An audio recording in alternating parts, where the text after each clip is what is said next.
Welcome back student last में topic मैंने start किया था आप लोगों के लिए कॉमन करेनरी। और कॉमन करेनरी मैंने आप लोगों को करेनरी की डेफिनेशन क्या होती है, डेफिनेशन बताई थी, स्ट्रिंग क्या है और इसकी इंट्रिंसिक इक्वेशन क्या होती है बताया था। अच्छा, कुछ और बच्चों ने एक तो और चीज समझ लो कि चीजें क्या थी। जो फ्लेक्सिबिलिटी थी, एक बार फिर मैं रिपीट कर रहा हूँ, थोड़ा सा रिकॉल करा रहा हूँ कि सर स्ट्रिंग में जो फ्लेक्सिबल था ये परफेक्टली फ्लेक्सिबल का मतलब आप लोग पता है क्या होता है। अच्छा, फ्लेक्सिबल का हिंदी वर्ड क्या होता है? लचीला। अगर आप किसी भी एक रॉड या लोहे की स्ट्रिंग को ले लो तो आप उसको ऐसे घुमा कर रख सकते हो ऐसे। मेरे कहने का मतलब था उसमें नो रेजिस्टेंस ऑफर होना चाहिए, मतलब आना नहीं चाहिए। अगर आप रबड़ लेते हो, रबड़ को आप खींचते हो, वो भी तो खींचती है, लेकिन खींचने के बाद क्या वो इनिशियल पोजीशन पे आ पाएगी? हम ये पूछ रहे हैं कि रबड़ को खींचने के बाद जैसी पहली, जैसे मैंने आपको रबड़ यहाँ पे थी, अगर यहाँ पे थी मैंने खींचा उसको ऐसे हो, अब रबड़ यहाँ पे आ जाएगी, छोड़ दो तो वो स्ट्रेच हो जाती है। और मैंने क्या बोला, उसमें कोई भी रेजिस्टेंस ना बने, आगे स्ट्रेच होके ना आए, इसीलिए। लेकिन ऐसे तो कोई वर्ड में कोई भी चीज नहीं होती जो परफेक्टली होती तो है। अब जैसे लोहे की रस्सियां लगाई जाती हैं जो हम लोग घरों में यूज करते हैं, इन्हें तो यूज करते हैं, जब उनको लगाते हैं तो आफ्टर सम टाइम वो थोड़ा झुक जाती है। अब तो सब वेट डाले तो झुक जाएगी नहीं, अरे वेट डालोगे तब तो झुक जाएगी, लेकिन वेट हटाने के बाद वो फिर से अपनी इनिशियल पोजीशन पे आ जाती है। लेकिन अगर देखें तो कुछ तो डिफरेंस उसमें आता ही होगा, लेकिन उस डिफरेंस को हम लोग नेग्लेक्ट कर देते हैं, बस उसी को बोलते हैं परफेक्टली। ठीक, एक्सटेंसिबल, फ्लेक्सिबल, एक्सटेंडेबल नहीं होनी चाहिए, मतलब बढ़ नहीं जानी चाहिए, बढ़ या घट दोनों बोल सकते हैं। इसलिए मैंने बोला था वही होता है यहाँ पर, फ्लेक्सिबिलिटी का आम वर्ड यहाँ पर होता है।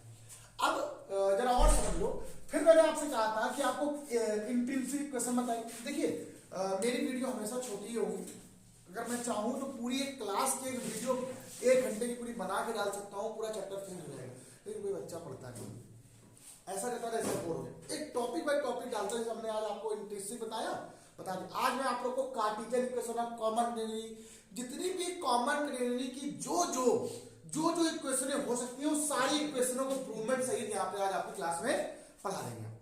ये आपका आज की क्लास का हो जाएगा। नेक्स्ट क्लास में क्वेश्चन बताना शुरू करेंगे, और ये जो चैप्टर है कंपटीशन के लिए सबसे इंपॉर्टेंट है। टीजीटी पीटी एग्जाम में हमेशा क्वेश्चन पूछा जाता है और ये हमेशा ट्रेंड में रहता है, और वही स्टार्ट करते हैं। चलिए, तो we no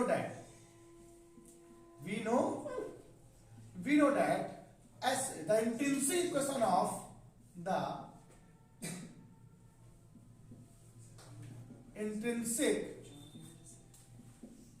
equation of common quaternary, आपने पढ़ा है क्या होता है बेटा? S इक्वल टू सी, आप सब बच्चे जानते हो S equal to c cancel होता है, ये बात हम भी जानते हो और आप भी जानते हो। अब ये जो है एस और साई में था, इसलिए इंट्रिंसिक इक्वेशन हो गई है। ये किसमें? एस और साई में, इसलिए क्या ये इंट्रिंसिक इक्वेशन है। अब मुझे क्या कार्टेशियन इक्वेशन ऑफ कॉमन चाहिए, इसका मतलब मुझे एक्स और वाई में रिलेशन चाहिए, इसमें चाहिए एक्स और वाई में। और अगर पेपर में आ जाए relation between x and y तो भी इसका मतलब हो जाएगा कार्टेशियन इक्वेशन। सबसे ज्यादा इस क्लास का आया हुआ क्वेश्चन यही वाला है, हमेशा प्रूवमेंट आती है। और प्रूवमेंट तुम लोग वैसे हो सकता है कि आप लोग को आ जाए, ना भी आ सकता है, लेकिन मेरा काम है आपको बताना, मैं पूरी बता दूंगा। मैंने आपसे यहाँ पे क्या कहा, वी नो दैट। अब यहाँ पर वेयर, एक बात थोड़ा ध्यान रखो, where tan psi equal to d D x of y, ये सब लोग पता होगा, टेंजेंट नॉर्मल में पढ़ के आए हो। ठीक, आगे बढ़ते हैं। तो एस इक्वल टू ये वैल्यू क्या हो जाएगी, c d D x of y. ये बताओ सबको समझ आएगी नहीं? D D x of y, ये बात सबको समझ आ रही, अच्छे से क्लियर हो गया। अब बात आती है सर अगर ये चीज अगर ऐसे लिखी हुई है तो थोड़ा इसको और अरेंज कर सकते हैं। इसको क्वेश्चन नंबर 1 मान लो, आपने इसका अगेन डिफरेंशिएशन कर दिया, इसका आपने दोबारा डिफरेंशिएशन कर दिया, किसका? इसका क्या होगा? Again differential with respect to X, differential with respect to X. तो एस का डिफरेंशिएशन कितना होगा बेटा? D S upon D X equal to C, बाहर हो जाएगा, ये हो जाएगा D two Y upon D X. अब ये जो वर्ड आया है ना, ये बड़ा इंपॉर्टेंट है, और उन बच्चों के लिए बड़ा वो है जिन बच्चों को पता ही नहीं, इसीलिए फिगर यहाँ जगह छोड़ दी थी मैंने। एक बात ध्यान रखना, वी नो दैट ये dx और ये क्या होता है dy, इसको थोड़ा ध्यान रखिएगा। इसका अगर वो निकाला जाए इन रिलेशन तो d x square equal to d x square plus d y square. ठीक, dx अपॉन dx का होल स्क्वायर अगर निकाला जाए तो आप लोग कहोगे 1 plus D D x of Y का होल स्क्वायर, और अगर यहां से आप वैल्यू निकालना चाहो तो रूट के अंदर यहां से क्या आ जाएगा 1 plus D D x of Y का होल स्क्वायर, यहां से वैल्यू आ जाएगी। ठीक, ये वैल्यू किसके बराबर हो गई है, इसके बराबर होगा। आइए देखते हैं root 1 plus D D x of Y का बेटा whole square equal to C d2y upon dx2। ये बताओ यहां तक सबको समझ में आया, अच्छे से क्लियर हो गए।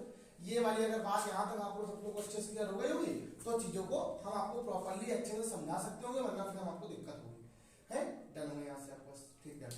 अब हमें कुछ करना है, क्या करना है, कुछ चीज लेट करनी है। हमने लेट कर लिया क्योंकि आप लोग उसका सॉल्व कर सकते हैं, ऐसे लेट कर लिया कि D D x of Y को आप मेरे हिसाब से जेड मान लिया जेड, तो ये हो जाएगा root 1 plus Z square equal to C D Z upon D X. ये बात सबको समझ में, बस आप इसको वेरिएबल सेपरेट कर दो, वेरिएबल सेपरेटेड, इसको ले लिया इसको ले लिया, जैसा भी तुम्हें करना चाहो तुम्हारे ऊपर डिपेंड करता है। तो डी एक्स इक्वल टू हो जाएगा C D Z upon root 1 plus Z square, इस सी वाले टर्म को उधर लेके आ जाओ और इंटीग्रेशन कर दो। On integrating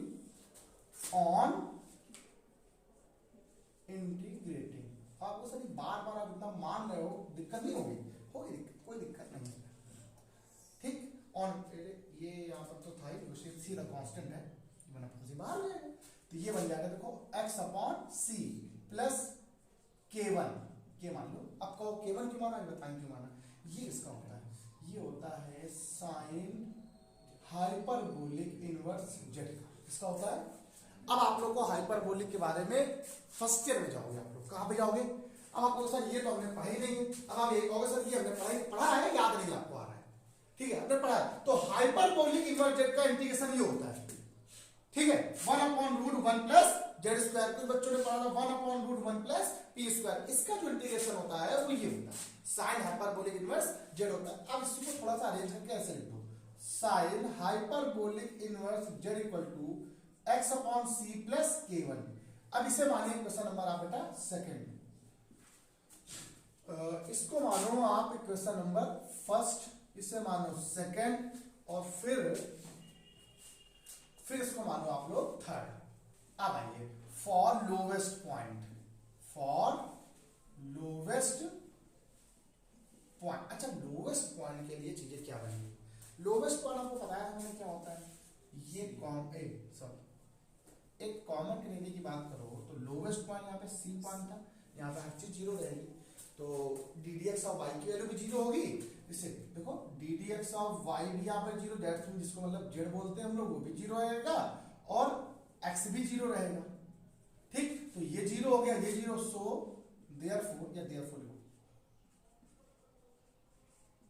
therefore k1 equal to also zero. ठीक है, k1। अब यहां से जो वैल्यू आ गई वो क्या आ गई है, sine hyperbolic Z equal to X upon C. Easy है, एक बार अगर लगाओ तो आपको हमेशा याद रहेगी, भूलो कभी नहीं। तो मैं यहाँ जेड की वैल्यू निकालूं तो क्या आ जाएगी, साइन हाइपरबोलिक एक्स अपॉन सी। अब इसको मान लो क्वेश्चन नंबर क्या बेटा 4, एक ये भी बहुत अच्छा सा है। अब जेड को आपने जो माना उसको लगा दो फिर से, ये जाएगा डी डी एक्स ऑफ, हो गया सर, ये करना है, आस स्क्वायर बचा है, sine hyperbolic x upon C, variable separated, फिर से देखो हो गया dy equal to sine hyperbolic x upon C dx। अब इंटीग्रेशन कर दो दोनों तरफ, कर दो तो ये y का हो गया, साइन हाइपरबोलिक x का, देखो आपको सर इंटीग्रेशन साइन का cos होता है, हाइपरबोलिक प्लस में होता है, ठीक है, तो cos हाइपरबोलिक x अपॉन, जिसे लेट करते हैं वो अपॉन में आता है, ठीक है, तो ये अपॉन में आके यहाँ पे इनटू में आ जाएगा इसके c, और प्लस का k2। अब समझ में आया क्यों मैंने k1 k2 माना है, ये 2-3 बार कांस्टेंट आ रहा था। अब जब 2-3 बार कांस्टेंट आएगा फिर यहाँ से निकालनी पड़ेगी वैल्यू। अब यही से आपको चीजों समझा दूंगा। फिर से फॉर लोवेस्ट पॉइंट के लिए ये एक लाइन बहुत इंपॉर्टेंट है, इसको क्वेश्चन नंबर क्या माना आपने 5 माना, फॉर लोवेस्ट पॉइंट। अब लोवेस्ट पॉइंट की अगर बात किया जाए तो लोवेस्ट पॉइंट देखो आपका ये था लोवेस्ट पॉइंट, यहां पर z तो 0 है, x भी 0 है, बट y कितना है, यहां से यहां तक की डिस्टेंस c होती है, याद है आप लोग की नहीं, y यहाँ पे कितना आ जाएगा, c आ जाएगा, x तो 0 ही रहेगा, कोई दिक्कत नहीं, तो y इक्वल टू c और ये हो गया c cos hyperbolic x upon c plus k2, तो ये तो वैल्यू 0, तो cos 0 की वैल्यू तो 1 होती है, तो c equal to c plus k2, आप k2 की वैल्यू कितनी आई है 0, वरना k2 की वैल्यू 0 नहीं आती, आ गया।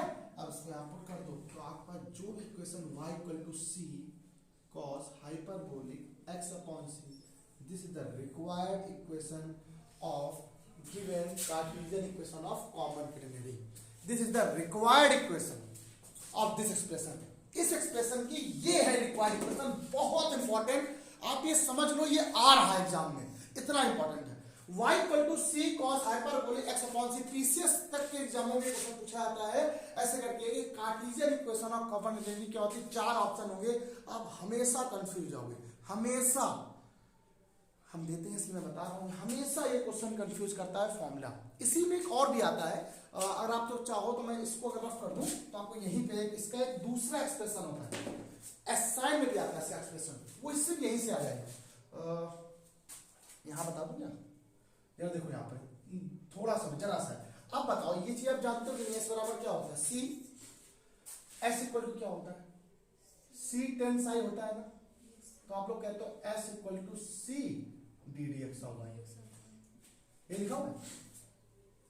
अब आपने यहाँ पे d dx ऑफ y निकाला है, देखो ये निकाला d dx ऑफ y, निकाला है कि निकाला हुआ, तो आपने d dx ऑफ y निकाला है, तो s बराबर एक एक्सप्रेशन और बन जाएगा c sign hyperbolic x upon c। देखो अब इन दोनों में कंफ्यूजन हुआ कि नहीं हुआ, देखिए ये भी देखो इक्वेशन है, और देखो ये भी इक्वेशन है, ये भी किसकी है, कार्टेशियन है, और ये किसकी है, कार्टेशियन इनवर्स, ये किसकी नहीं है, लेकिन 4 ऑप्शन पेपर में लिखे होते हैं और आप लोग कंफ्यूज होगे, आप लोग उसमें तो छोड़ो, आप लोग y बराबर c sin tan sin में ही कंफ्यूज होगे, अगर s बराबर हम c tan sin ना लिख दें, y बराबर c tan sin लिख दें, y बराबर c sec sin लिख दें, तो अब भी आप कंफ्यूज होगे, आप तुरंत कंफ्यूज होगे, आप तुरंत कंफ्यूज होगे, ठीक है, कैसे करना है बताओ, ये बात सबको समझ में आ गया, क्लियर हुआ, ये पढ़ा एक लाइन थी, फटाफट स्क्रॉल करो, आगे बढ़ा सकते हैं। चलिए, तो अब सेकंड नंबर आर्टिकल यहाँ पे आएगा, देखो सेकंड क्या है, इसको कुछ भी बोल सकते हैं, ऐसा कुछ नहीं है कि ये, देखिए अलग अलग पूछता है, कहता है एस सी और एक्स में रिलेशन ये हो जाएगा, अभी एक्स और वाई में रिलेशन जो अभी आया था वो हो गया, अब पूछ रहा है कहता parametric equation of common quadratic, तो पैरामेट्रिक ना भी लिख के आए तो आपसे कुछ और भी कह सकता है, एस और साइन में रिलेशन क्या बनेगा, ठीक है, एक्स और साइन, तो parametric equation of common quadratic,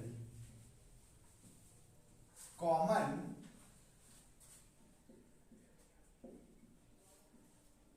quadratic, बढ़िया चैप्टर है, बहुत अच्छा है, गजब, पता है, क्योंकि ये उनके पीसीएस के एग्जाम के लिए बहुत इंपॉर्टेंट है, बहुत आता है इसमें से चैप्टर, और अगर आपको बेसिक कॉन्सेप्ट इसका आता है तो आप कर दोगे, क्वेश्चन नहीं आते इसमें, क्वेश्चन कर ही नहीं सकता, बहुत लंबे लंबे होते हैं, हमेशा थ्योरेटिकल चीजें वैसे पूछी जाती है जो बिल्कुल आप ऑन द स्पॉट बता सको। या सुनो, तो parametric equation of common quadratic अगर बात करें तो हम लोग प्रूफ करके दिखाते हैं, क्या होती है वो बताते हैं, ठीक, वैसे होती तो x बराबर c log sec psi plus sec psi plus tan psi होती है, ये होती है c log sec psi plus tan psi होती है, और इसको हम लोग थोड़ा अदर वे में लिख सकते हैं, हम ये कह सकते हैं x और psi में रिलेशन है, relation between x comma psi, हम लोग उसको हमेशा ये लिखते हैं, लिखा हुआ है किसी बुक में, ये भी लिखा हुआ है पैरामेट्रिक इक्वेशन है ये, तो इसको इस फॉर्म में कर सकते हैं, इसी में 2 क्वेश्चन बनेंगे, जरा सब लोग समझो। पहला वही काम, we know that, we know आप क्या जानते हो, अभी आपने एक क्वेश्चन पढ़ी थी, क्या पढ़ी थी, s बराबर क्या होता है c tan psi, अभी ना आपको कंफ्यूज कर देंगे चैप्टर में, इस फॉर्मूले में बहुत कंफ्यूज करेंगे। अब आपने क्या किया, इसका एक बार डिफरेंशियल निकाला, वही जो आपने अभी काम किया, जो अभी आपने उन्होंने काम किया था फिर वही काम करने वाले हैं, differential with respect to x, differential with respect to x, तो मैंने आपसे कहा ds अपॉन dx निकाल लीजिए, तो 10x का क्या होता है आपको पता है, इसका कोई डिफरेंस बताएगा, 10x क्या होता है, sec square psi d psi upon dx, आओ भाई क्वेश्चन, ये आपको पता है x होता है, ये एंगल पता है आपको क्या होता है, sin होता है। मैं आपको कहता हूँ ds अपॉन dx, अगर मैं यहाँ से आपको कह दूँ कि cos psi इक्वल टू क्या हो जाएगा, dx upon ds, sin psi equal to dy upon ds, और आपको पता ही है tan psi equal to ddx of 1। ये तीन फॉर्मूले तो आप हमेशा से जानते हो और इसको याद भी रखो हमेशा। ये एक चीज बहुत सरल है, अगर मैं चाहूँ इसको ना बनाऊँ ना, डायरेक्ट लिखूँ, कभी आपसे बहुत दिक्कतें होंगी, आप गलतियां हमेशा करते रहोगे।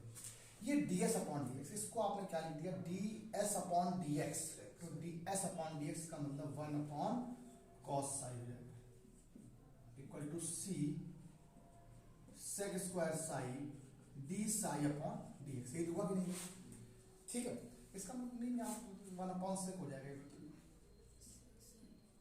c sec square psi d psi upon dx, एक से कैंसिल हो गया, ये चला गया, dx इक्वल टू यहाँ से क्या आ गया, सुनिएगा, अपॉन में c यहाँ कर दो, ये हो जाएगा बेटा sec psi d psi, क्या है यार मास्टर नहीं चल रहा है बिल्कुल, ओके। अब ऑन इंटीग्रेटिंग इसका क्या हो जाएगा, x upon c equal to sec क्या होता है, सबको मालूम होना चाहिए, log sec x plus tan x, ये सबको बात पता होना चाहिए, प्लस यहाँ पर a मान कांस्टेंट है। Question number at lowest point, at, अगर लोवेस्ट पॉइंट की अगर बात किया जाए तो मैं यहीं पे स्टार्ट कर देता हूँ, तो लोवेस्ट पॉइंट की बात करता हूँ, एट लोवेस्ट पॉइंट की अगर बात किया जाए तो आप सब लोग जानते हो लोवेस्ट पॉइंट का x 0 रहता है, साई भी वहां पे 0 रहेगा, तो ये 0, ये 0, ये 0 खत्म हो गया, ठीक है बच्चे। कितना, तो a भी यहाँ पे क्या आ जाएगा बेटा आपका 0 आ जाएगा, तो x upon c equal to log sec x plus tan x, तो x इक्वल टू बेटा क्या आ जाएगा, c log, देखो एक बात और ध्यान रखिए, इसको आपको देखना ही नहीं है, फिर खत्म हो जाएगा पूरा, क्योंकि log यहाँ पर sec 0 की वैल्यू 1 होती है, ये 0 होती है, और log 1 की वैल्यू कितनी हो जाएगी फिर, क्योंकि आप लोग का सब 0 0 log 0 तो इनफिनिटी होती है, माइनस इनफिनिटी, ये 1 है, तो log 1 की वैल्यू क्या होती है 0, ध्यान रखिएगा। sec x प्लस, अब इस क्वेश्चन की एक और खासियत सुनो, एक और खासियत सुनना, तो x बराबर आपका ये फॉर्मूला बन गया। इस क्वेश्चन की एक खासियत ये है कि अगर इसका फिगर मैं आपको बताता हूं कैटेगरी का कॉमन वेपर, तो ऐसे बनेगा, और आपसे मैंने कहा था ये जो डिस्टेंस होती है वो क्या होती है, x होती है, और टोटल क्या होती है 2x होती है, इसको हम लोग स्पैन कहते हैं, क्या कहते हैं। अगर आपसे एग्जाम में क्वेश्चन ये बहुत पूछता है कि find the value of span, total span या AB, उस कैटेगरी की AB निकालो, स्पैन निकालो, तो फॉर्मूला यहां से लगाना पड़ेगा आपको, ये वाला। इसका मतलब है आपको सिर्फ 2x चाहिए, 2 से मल्टीप्लाई करा दो तो ये स्पैन बन जाएगा, और स्पैन के लिए आपको चाहिए क्या, सिर्फ साई एंगल चाहिए, क्या चाहिए, तो आपको C निकालना पड़ेगा, log साई, मतलब आपको C और साई की वैल्यू चाहिए, आपको पूरा पूरा स्पैन निकाला है किसी भी क्वेश्चन का, ये बात सबको क्लियर हो गई। इस क्वेश्चन की एक और एक इसी क्वेश्चन में बनता है, उसको मैं यही बता दे रहा हूं ताकि आपको अलग ना बताऊं। सर आपने जैसे एक बार डिफरेंशियल किया इसके रिस्पेक्ट पर, ऐसे एक बार y के रिस्पेक्ट करो, तो आओ अगेन करते हैं इसी का differential with respect to y। एक बार आपने क्या किया, differential with respect to y जब किया तो ds upon dy equal to ये क्या आ गया, वो तो वही बनेगा, उससे कोई दिक्कत नहीं, ये sec square Sai d psi upon dy, बस ये बनेगा y।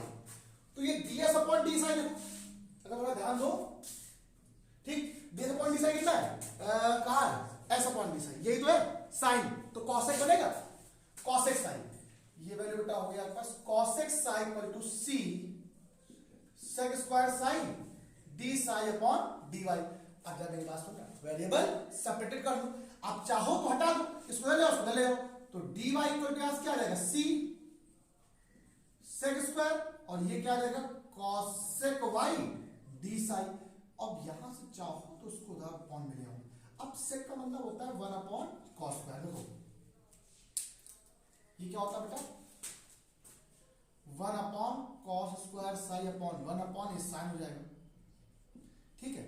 इसको एक काम करते हैं, कुछ नहीं, ये अपॉन में ये ऊपर चला जाएगा, एक minute, sec x into tan x आ जाएगा, क्या आएगा sec x sec Sai into tan psi और d साई हो जाएगा, ऐसा क्या होता है y अपॉन c और ये जाएगा sec x का। ये होता है।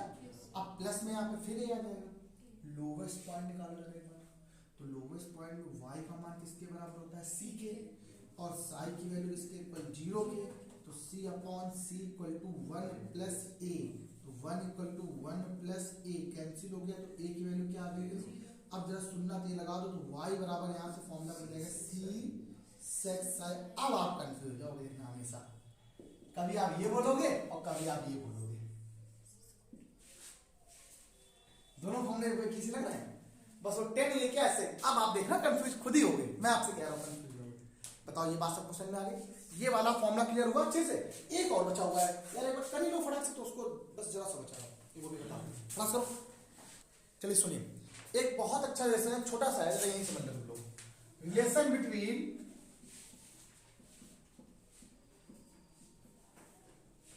S and Y. अगर मैं आपसे ये कह दूं, ये रिलेशन बहुत पेपर में पूछा गया, तो Y square equal to formula होता है C square plus L square. इस बार लिखना ही पड़ेगा आपको, तभी आप फॉर्मूला याद कर पाओ। अब जरा सुनो, अब आपने एक आपने कार्टेशियन इक्वेशन निकाली थी, तो बताओ क्या होती है, वाई बराबर C cos hyperbolic X upon C, question number 1 एक पढ़ा था।